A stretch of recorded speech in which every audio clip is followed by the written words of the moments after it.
Everyone has a thing, that certain something that takes them away to a place of peace and tranquility. For these people, it's watercolors.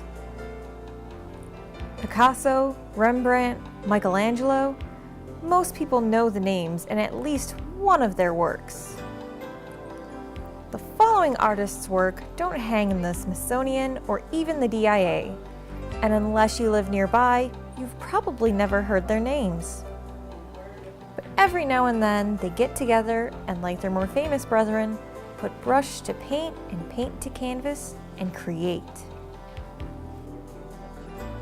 I've been teaching or painting in acrylics and oils previously, and had a number of teachers that I learned from.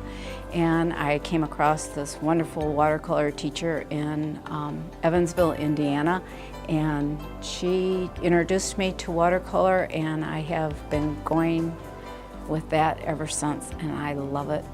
And I don't want to lose the Watercolors 2 was started so advanced students didn't have to return to Watercolors 1.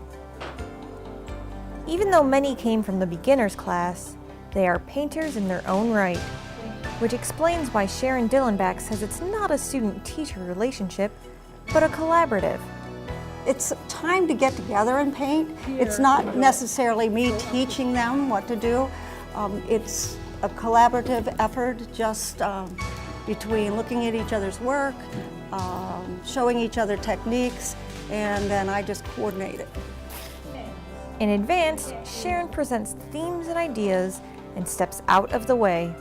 I don't tell them what to paint, but I'll give them a theme like solitude. Oceans of light was one.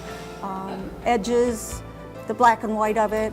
I'll give them certain themes each week, and we'll go from there.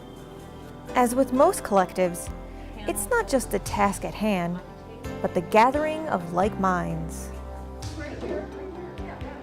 Well, I think we all kind of lose ourselves in the process.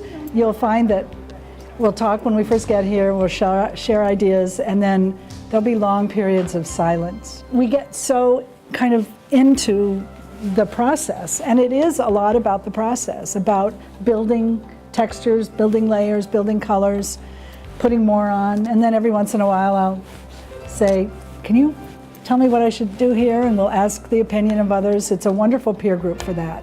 We're all very supportive of each other and share ideas. It's not competitive at all.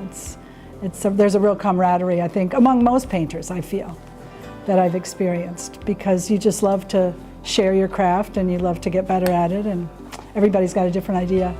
The great thing about watercolor painting, it can be done anywhere and anytime, regardless of the weather. I put on a little jazz music in the background and sit down in my basement studio, which is probably the worst place to paint, but I've got some daylight lights so I can light it up real well. Sit there and listen to jazz, and I don't care if it's snowing and blowing outside or whatever. All the while opening up our eyes to the world around us. You look at trees in a whole different manner. You look at objects in a whole different manner. I didn't know a fish. I'd caught fish for 50, 60 years. I didn't know the pupil of a fish wasn't round until I tried to paint one. So it just opens up your eyes to this beautiful world we live in. Whether you're a beginner or an advanced painter, one thing is for sure. It's very therapeutic. As long as you learn to breathe and not panic and relax, and it's very good.